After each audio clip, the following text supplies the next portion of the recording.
Welcome again to the IMSH 2024 Press Box. I'm Curtis Kitchen, the Director of Marketing for SSH.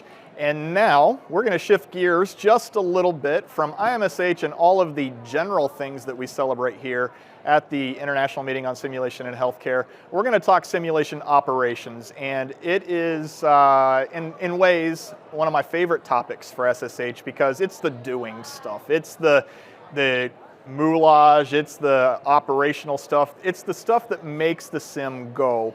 In other words, you're not going to have a sim without operations. So in that, we're going to talk SimOps 2024, which will be held in July, but right now the call for content is open, so I'll drop that in right now, and we'll talk about that again here in just a little bit.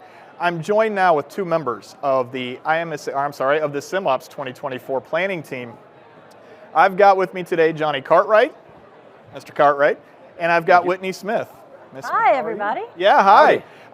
On that note, Whitney, if you would start, tell us where you're from, and I'll stop there. Yeah, where are you from? I will. So I am the proud host site representing Children's Hospital, Colorado. I'm a nurse by training. I'm the manager of the Simulation Center, which, by the way, is hiring 2 SimOps specialists in the near future. So look me up. Congrats on the growth. Yeah.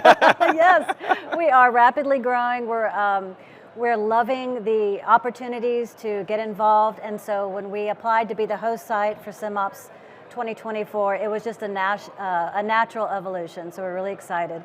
I am from, if you can hear it, from the South. I grew up in Memphis, Tennessee, but I'm very glad to be on the West Side and right there in the Rockies. So I think that's another natural evolution as well for a lot of these conferences. Love to be East Coast based, but this is for our West Coast type people. We're excited. Perfect. Thank you for coming today. Yeah. Johnny. Hello, everyone. Thank you very much, Curtis, for bringing us on here. I'm Johnny Cartwright. I am a Associate Director of Simulation for the Department of Anesthesia at the Indiana University School of Medicine in Indiana. We are out of the Indianapolis campus. We have 2 campuses. We've got a campus down in Bloomington, and we're stationed out of downtown Indianapolis. I'm actually originally from, born and grew up a little bit in South Lake Tahoe, then grew up in the Motor City, so go Lions. And then, I just moved around. My wife went through some medical training. Actually, that's what brought me into Sim, was because I ended up over in Boston, worked for the Center for Medical Simulation, then over to Cincy, and now into Indiana. So, and through all of the different Sim channels, I met Whitney. I had the opportunity to throw in my name to the hat for SimOps, and it's been a dream to slowly move my way up. I was able to get my CHSOS-A in the past couple of years, and I thought this was a natural progression to want to be a part of a planning committee for at least one of the big conferences. And SimOps is so near and dear to me that that's where I figured I'd start. So. Perfect. Well, thank you for joining us today. Let's dive into it, right? I know we are early in our process, right? We still have until July. I know we can't give a lot of details yet in terms of keynotes and scheduling and things like that because we're not there yet. Like I said earlier, the call for content is still open. We don't even know what the content's going to be yet. But we do have a theme, right? We know that you all have put in some great work already, working with SSH staff, with Kayla and Trinell and other staff already. Tell us about it. How did we get to SOAR? Tell us what SOAR is, or I can tell you if you would like. Yeah. I'll tell you what, let's just do that right now. It's Simulation Operations Achieve, Redefine. It's a lot easier to do, I think, than actually say that, because you can't say the periods in the middle of the brand or in the middle of the tagline, but Achieve and Redefine. How did we get there? Well, SSH is always really good about finding the perfect acronym for everything, so thank you for that. And I will say, as the host site, and as a volunteer to be a planner on this committee, I would have to say to anybody who is thinking about doing this in the future, how much support the staff members of SSH really are. So you, Curtis, with marketing, Kayla with her background as an education coordinator, and all of the different support personnel that are behind this, it's actually become easier to become creative.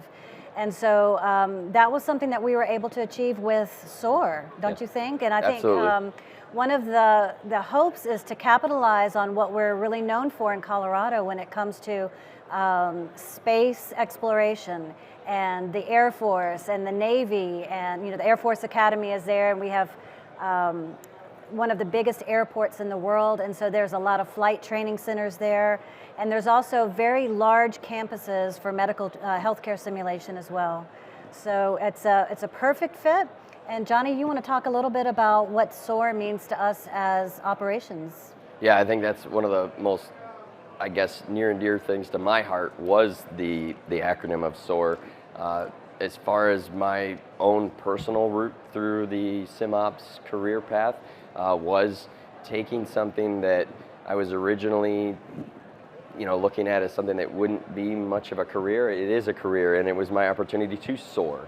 No pun intended, but that was amazing. So that's why it was so near and dear to my heart. I mean, it's wonderful that we have such a tight and convenient location with Denver and all of the, background and heritage with the Air Force and with some of that. But I think the opportunity for SimOps and anybody who's either beginning in it or in it now and not sure where they want to go, we just want them to soar and go to that next level and take it to the next level, because it's often, I think, a underrated piece of that simulation piece. Like you said, Curtis, sim doesn't happen unless the operations side of it does. In a lot of cases, there's SimOps places that they don't even have a SimOps person.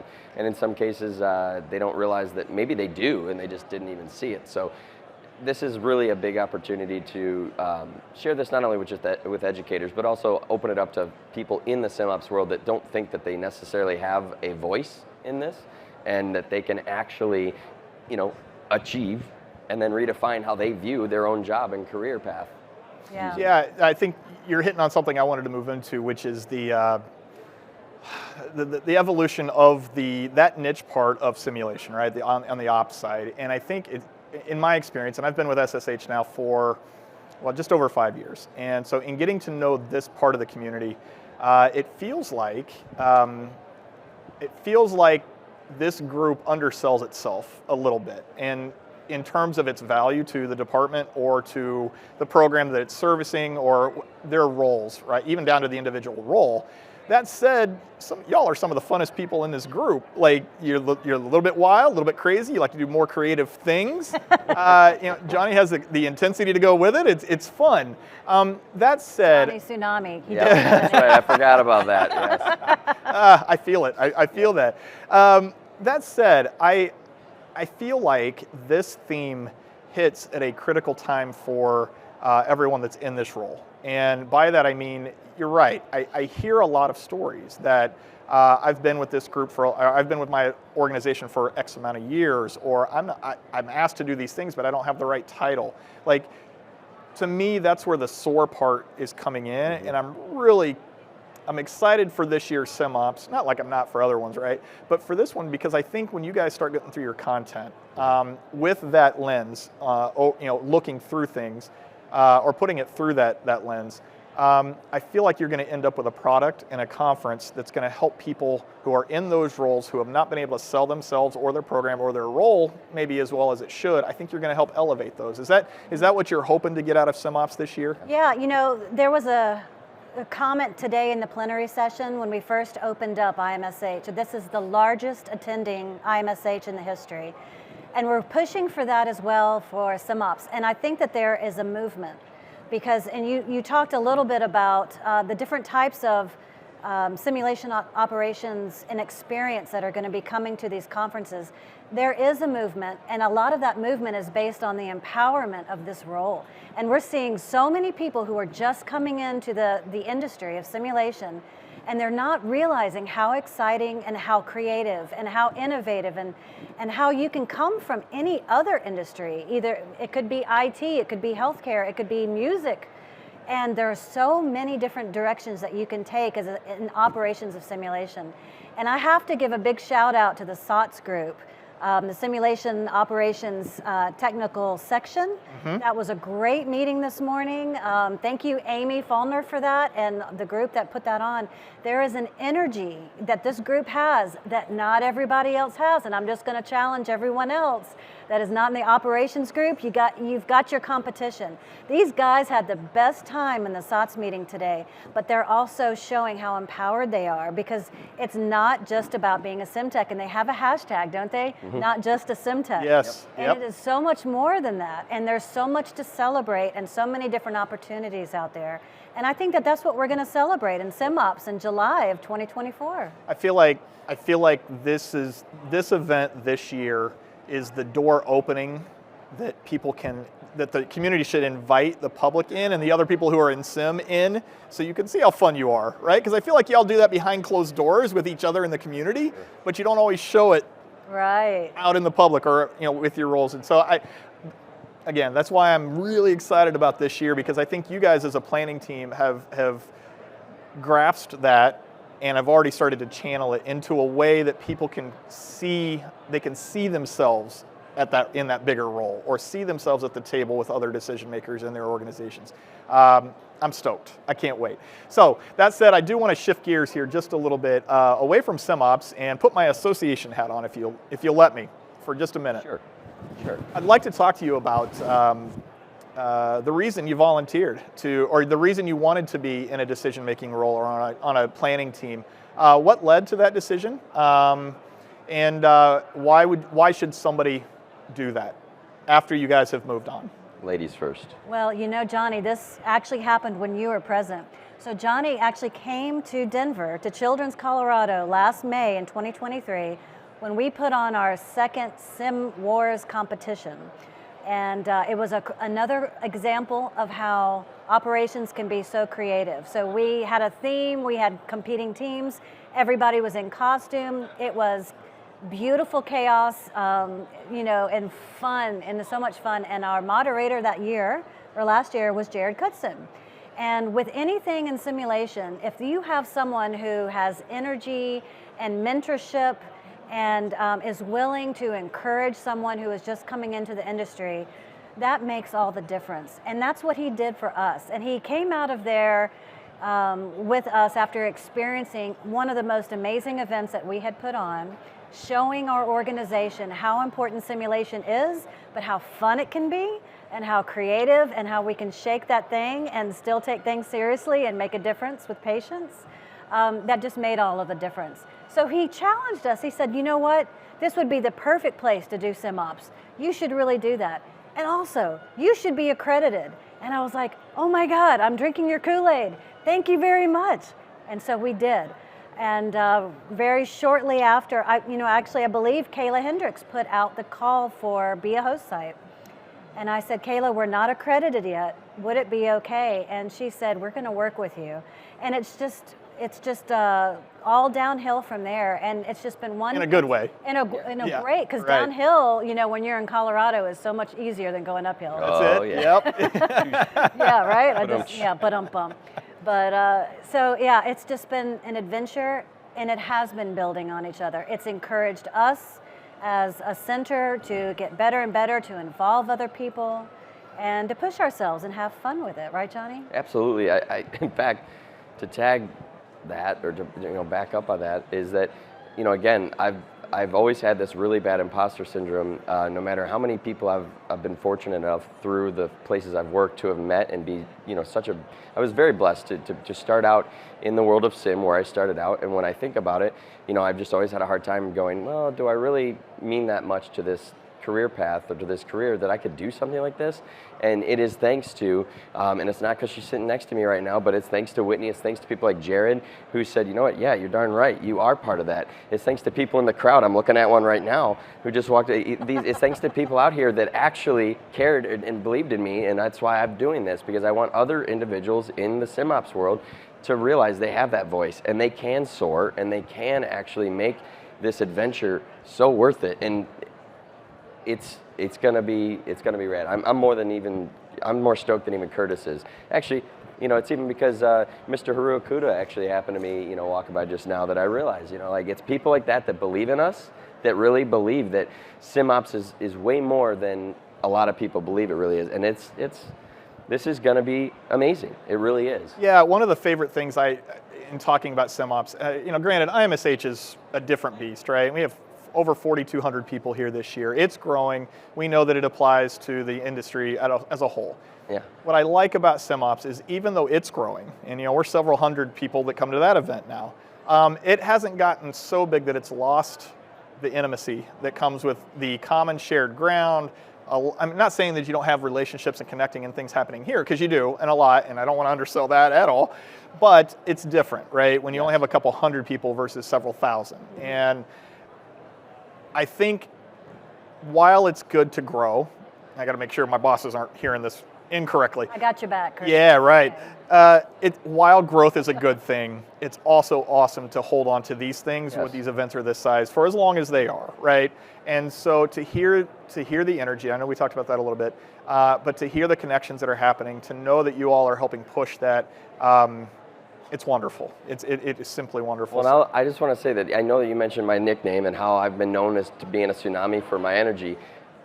I know there's a lot of SimOps people out there that don't have that, and they feel even more of an imposter syndrome, and they don't want to necessarily have that big voice. But I love the fact that even though, yes, we are growing, and I want that still to grow, but having that intimate venue, having an opportunity for them to realize that you can have a voice, and this is a perfect stage. It's a nice sized package for them to actually break out of their shell and realize they have a voice and they can make a big difference in their institution because of something like that. Because I look at it almost like an appetizer and a dessert. It's a dessert for IMSH after we just came through this, but now it's an appetizer for the next IMSH, knowing, wow, I can go in and present and be a part of this conference and then make it to the next one and go, there's my next big platform to hit. Yes, and so that's a great segue into what I wanted to talk about next, which is the call for content that is open now.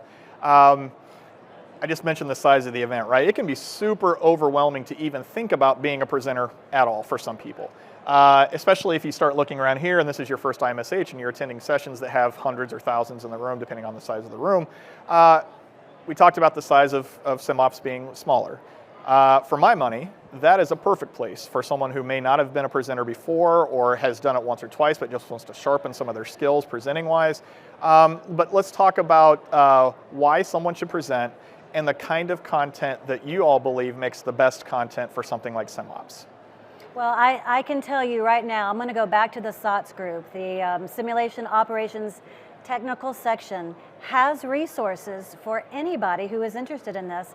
This group has their stuff together. They did all of these different little webinars and meetings in 2023.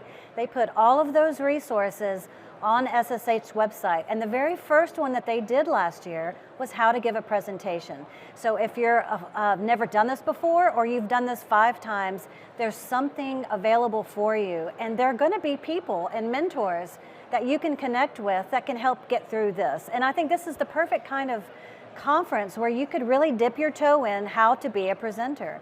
And it empowers you. And again, that's another word that I'm really just loving today, because no matter how much experience you have, you do have to put yourself out there. But there are tools that will help you be successful. What a great way to start doing this. And there's going to be a lot of content that's going to appeal to so many different levels of the simulation operations specialists. Yeah, and that's where the whole achieve and redefine piece came in, was the sheer fact that a lot of the big questions are, how do I even achieve that? I don't know, I have no clue. And in some cases, you know, there are SimOps folks that are put into a position and they're hired, and then there's really a very laissez-faire approach to it where they don't have necessarily even a whole lot of oversight other than they're told some educators are going to show up and do this. But then when it comes down to it, they may have something so cool and so novel that they want to present it, but they don't have any idea that, sometimes they don't even have an idea they have something to present in the first place.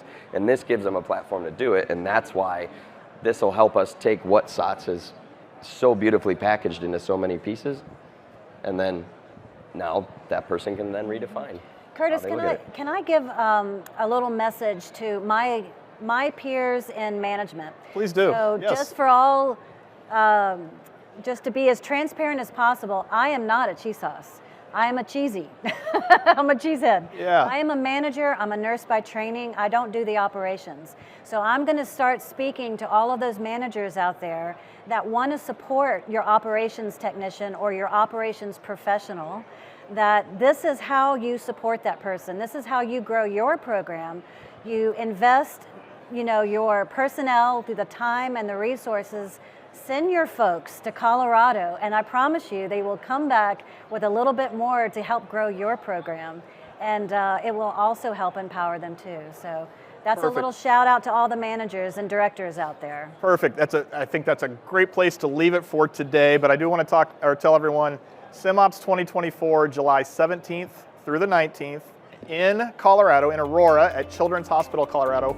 For more information, as we have it available, registration's not open yet, but the call for content is. You've heard that several times here in this episode. SSIH.org, and find SimOps under the events, and you'll have the information, and we want you to apply. So, Johnny, Whitney, thank you so much for joining us here today on the Press Box here at IMSH 2024. I'm Curtis Kitchen, Director of Marketing for SSH, and we will see you next time.